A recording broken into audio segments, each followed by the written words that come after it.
Gus, good afternoon. Good afternoon. Start with team news, please. Could you tell us a little bit about Eden Hazard and to what extent he's been able to train with the team this week? Yeah, he was in the team. He was well prepared by the physios until 2 days ago when he started participating partly in the team.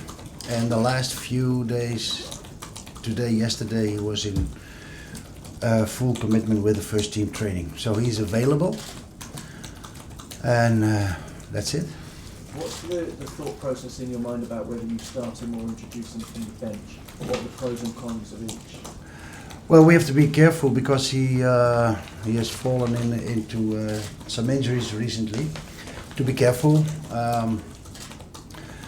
I'm not sure whether he can play a full 90 minutes yet, so that's we have to consider it in the upcoming hours whether to start or to come in. Are you a manager who believes that it's best for players when they come back from injury to get a good warm-up and therefore start the game and come off, or be introduced towards the latter stages?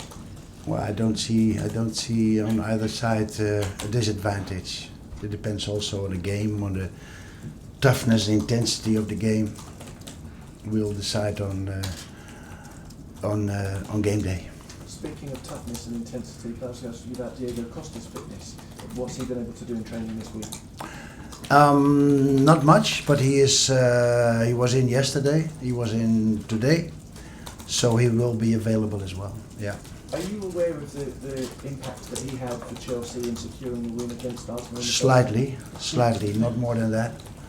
Because of course I know a bit the past, but I don't want to go into too much because that's the past, and I think there's a new day tomorrow and on Sunday. What do you know about what he was able Slightly, to do? which means that not much. Are you aware of the? I haven't seen the images. I haven't seen the images where he was suspended by FA later on. But he played a big impact on the day in getting Chelsea the victory, didn't he? Mm-hmm. Are you able to try and draw upon that experience that he had in that game? And play Not in that game, and on the experience of this season, and especially the latest games. Then he was of big worth for us, and I like him to be focused on that. The focus is on where he is good at, and he's doing that. And I said before, I cannot guarantee, because we are not dealing with machines, we're dealing with human beings.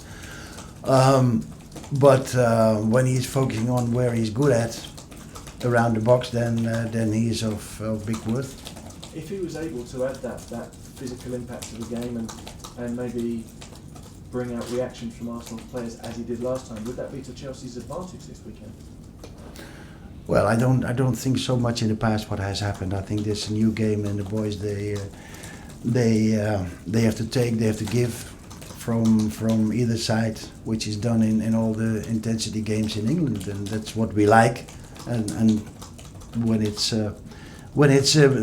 inside what is permitted. What impact would a victory against Arsenal this weekend have on the positivity around the dressing room, around the club, around the staff, on everybody here? Yeah, every win. Everyone knew where we were in December. So far we are unbeaten on one hand. On the other hand, we cannot be fully. I'm not fully satisfied with all the results. Being unbeaten means we have to make the next step, and not to drop back in inconsistency. One day good, or half a game good, and another way, and the other day less consistent. That's where we have to work at. But I see the players working already many days with a lot of ambition, which is rather normal, but also with confidence. So we hope, and I think we will see another very attractive game on Sunday. Is this a group of players and a team that will raise itself for a big occasion like this, do you think? Well, that's a nice verb in English, to raise to the occasion, yes. In terms of the comments last week when you said about the relegation battle being a reality, do you think that sunk in the minds of the players after you said it so publicly, or have they heard that from you before? No, we don't talk much about that, but if you go and see the statistics, then you're closer to that line then you are closer to the line where you are in Champions League position. That's the fact. And, I'm not a person who likes to deny the facts. Doesn't mean that we are looking down, but we have to look up regarding the standard of this club. Did that reality become a little more uncomfortable with the drop points last week? Well, we had to drop points, and before the game I said this Everton, if you let them play, they can play. And in some occasions, when you analyze the goals, we let them have too much freedom of playing, and that's why we conceded, especially the last goal, for instance. But I was very happy with the reaction of the team. It was a narrow escape, but it was good to see that the team, in any minute, any second, even in the dying seconds, didn't want to surrender too easily. Do you think there's still the mentality here that Chelsea and Arsenal are still direct rivals, even though there is that gap between the two teams in the league? Not at this moment, not in this league. Arsenal is doing very well, and they are making a good battle for the first position. And Chelsea is way down under at this moment, reality.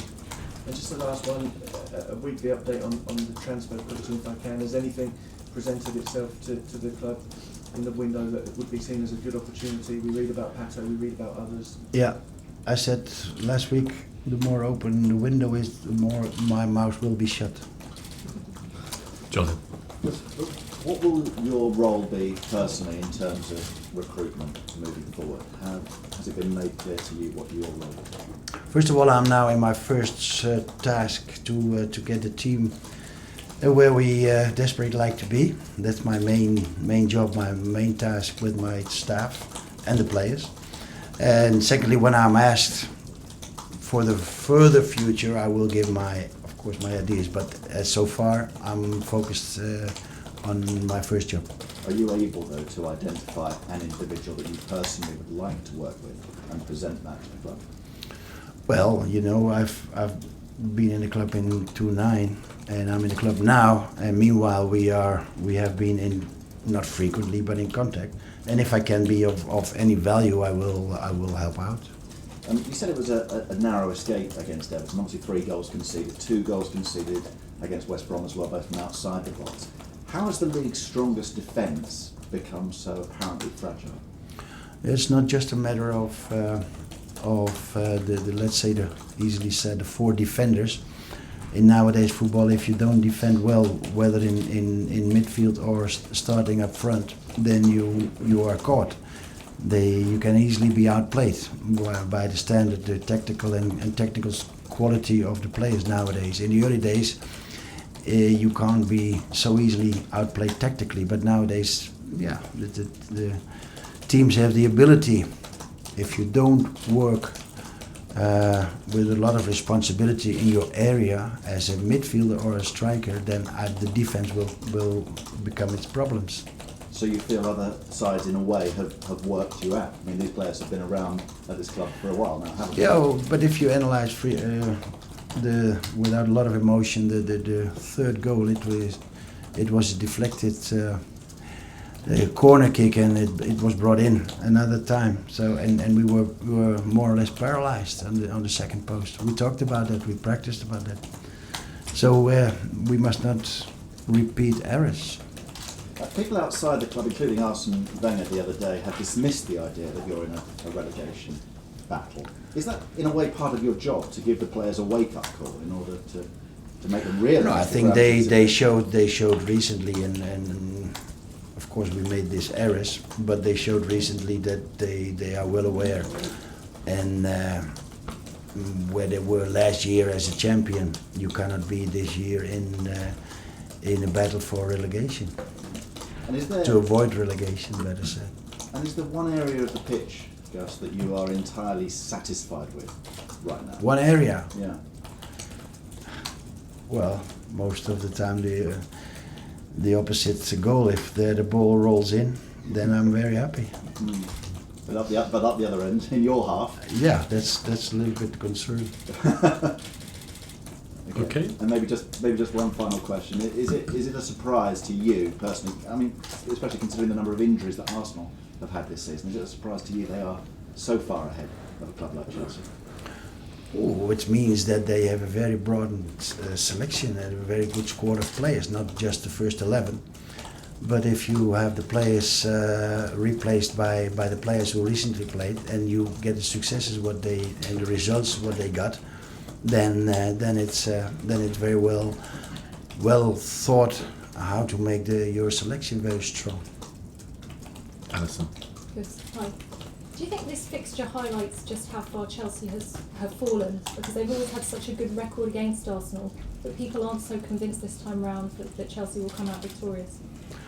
Yeah, of course, it might be a little bit different than in the past, but I'm convinced that the team tomorrow on Sunday will give it utmost to get the results which have been achieved also in the recent past. But it's a little bit different than in the past, of course. You say you're in a process of trying to get the best out of the players. How sort of far in do you feel you are in that process? Have you put any kind of time on it for yourself? When you start, you want to have the results immediately. We had some, let's say, half results. We had results in the FA Cup, but for the rest, some half results, and we want full results. Although it's difficult in this very strong league this year to have continuously the winning mood, let's say like that. But there is no much of a patience. We cannot say now you can come back in 4 weeks. Then we are ready to perform. No, we have to perform now. You seem to be getting the best out of Diego Costa of late. Is there anything you can say that you've done perhaps that has helped in that? No, first of all, the player himself must bring the quality, and sometimes you can help out a bit and talk and express the ideas and the way you think to get the best out of the players. But you must, first of all, the players are the most important, but sometimes they need a little bit of help in the right direction. Have you spoken to him at all about his disciplinary issues, if you like? No, he's working hard. He's coming here in time, and he have a good treatment. So I don't have any complaints about his discipline. Gus, Chelsea have just announced that Ivanovic has signed a new one-year contract. How important is Ivanovic to this team? Yeah, he's important. He's one of the main characters now in this team. He has developed himself as one of the leading persons. I knew him from my spell in Russia as well, where he played central defender in Moscow. Went to Chelsea after that, and has become one of the key members of the first team and also of the squad. He's had a difficult season so far. He hasn't shown the same form as he showed last season. Do you think he's coming back into form now? Yeah, I think he is. He is back to where he once was. And do you always see him as a right back, or do you think you can see him slotting into central? He can play easily also in the central defense. Yeah, he can play easily there on both positions. Okay. Petr Cech's gloves were delivered to Chelsea. So you found out, eh? You found out. Were they tampered with at all? We tried to. I was here. It was late in the afternoon. I don't know. Was it yesterday or the day before yesterday? I think when Peter showed up. Yeah, when Peter showed up here, it was nice. Nice. He turned up in person. Yeah, we had a chat. We had a chat here. Almost everyone was gone already. It was late afternoon, and we tried to. We knew that the gloves were here. We tried to hide them, which he did not accept, and also we tried to make them a little bit slippery, but he discovered that also. So no, they were wrongly sent here, and he was here, and I think it was nice. We gave him back, and so that's the story. And one transfer you might be prepared to talk about is Papa Gilabodji. He moved away from Chelsea this week. Is he going to play for Chelsea again? I don't know that. I think he is still under contract with Chelsea, but I think those players, it's important that they make minutes, that they play, and especially he's gone to a league which I respect and like very much because it's a very intensively played league in a good club. So it's nice to see that he's starting to play now, and we will follow him closely, of course. And you cannot predict what the near future will be. But it's good to get him experienced. You've got Manchester United at home following this fixture, so is a point at the Emirates going to be enough for you? Well, I don't see much of a relation between the two games. It's separate games, but of course we like to get some results in Emirates, but we don't think at this moment yet on Man U in February. But it is important that you start collating those points, isn't it? Especially considering the situation you've expressed that you're in, to the bottom. Yeah, but we are not super concerned, but I like to have a realistic view, everyone who is in this club, where we came from, where we have improved a bit regarding the difference in points now between the relegation zone and where we are now. But it doesn't mean that we are panicking about that and not looking too far forward, and we want to have in any game a result, regardless what's coming after the first game. Okay, I think probably we'll do two more questions. Back row, please. Yeah. What is the situation with Christian Atsu? He has been to Everton and to Bournemouth, but he hardly got any play time. Does the club have a plan for him? Well, I think the same what is with Papi. Those players who don't have much of an option to be playing regularly in the first 11. I think they must get the experience of playing weekly, and I cannot say much more of this. But of course, I talked with him and give him the advice to see what can be done now in the upcoming time, to see if he can play somewhere. It's not a young player. He's 23, 24. Correct me if I'm wrong. So these guys, they need to play. They need to play. Let's wait what will happen. And Carrie, last one, please. Gus, you inflicted Arsenal's heaviest league defeat at the Emirates 4-1 in 2009. Do you remember much of that? That's a long time ago. Many things have passed in this club and in football. I remember that. I remember that because, correct me again when I'm wrong, but it was, I think, 3-4 days after we got the equalizing goal of Iniesta in the 92nd, 91st minute of the Champions League semi-finals. The only concern I had at that moment, when we were out of the Champions League by 2 draws, the only concern I had, how will be the reaction, how can this team resurrect itself towards the game in Emirates 3 days or 4 days later. Surprisingly, the team was very resilient. They showed enormous power, mental power in this game, and that's why they got this result. And I respected very much the attitude of the players after the deception of this Wednesday game against Barcelona. And we remember those impassioned scenes after that match against Barcelona. Is that sort of the resilience and the passion that you can maybe get your team to come out with against Arsenal? Yeah, if this team plays as it is reacted as they did after the 2-3 in the last game, in the Everton game, then the team can play up to its standard. Petr Cech has got his gloves now, and he is in Arsenal's goal. What difference does he make? How many points did he get in this? Well, he's doing very well. We see him, of course, we see him weekly. It's a very good professional, very nice person. But on top of that, he's performing, and I think he is. Even the last game, there were some details where he saved some points. Very strong performance. Very strong performance. He is a player that your team and yourself know inside out. Can that help you at all? Well, what shall I say? How can he help us? Yeah, But can your knowledge by having slippery gloves. That's